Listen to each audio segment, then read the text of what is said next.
किन सोचों में गुम हो? लगता है कोई मौम्मा हल करने में मसरूफ हो। जिसकी जिंदगी खुद ही मुश्किल बन गई हो, वो क्या ही किसी दूसरे के मुअम्मे को हल कर सकता है। ओहो, डायलॉग्स। डायलॉग्स नहीं, हकीकत है। मुझे तो समझ ही नहीं आती कि इस दुनिया में आने का मकसद ही क्या है मेरा। क्या मैं सबको दुखी देने के लिए आई हूँ इस दुनिया में? क्या फजूल बातें सोच रही हो शफक? फजूल बातें नहीं है ये ज़ारा, ये सच है।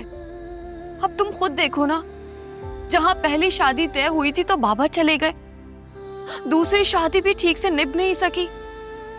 हुप्पो मेरी वजह से बीमार रहने लगी हैं, और मेरे यहाँ आने के बाद इस घर का माहौल कितना खराब हो गया है।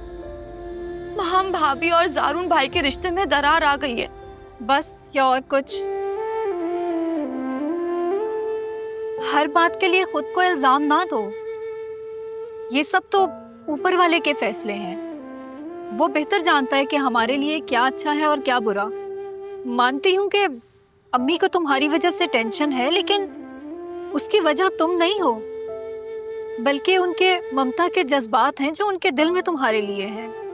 और जहाँ तक बात भाई और भाभी के ताल्लुकात की है, वो तो कभी खुशगवार थे ही नहीं, और ये बात तुम अच्छी तरह जानती हो।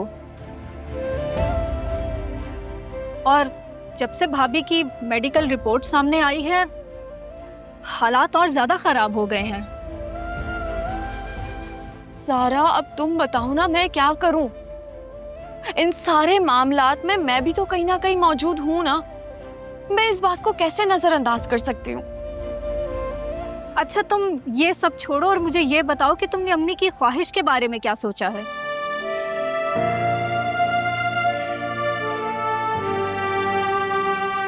फुप्पो के लिए तो मैं कुछ भी करने के लिए तैयार हूँ, मगर ये सब कुछ करने से तो मैं भाभी का घर उजाड़ने की जिम्मेदार बन जाऊंगी। भाभी की हैसियत उस घर में वही रहेगी, ये अम्मी ने कह दिया है। शफक, तुम जानती हो कि जारून भाई की औलाद की ख्वाहिश है अम्मी को, और भाभी भी ये बात अच्छी तरह जानती हैं कि वो अम्मी की इस खुशी को पूरा नहीं कर सकते।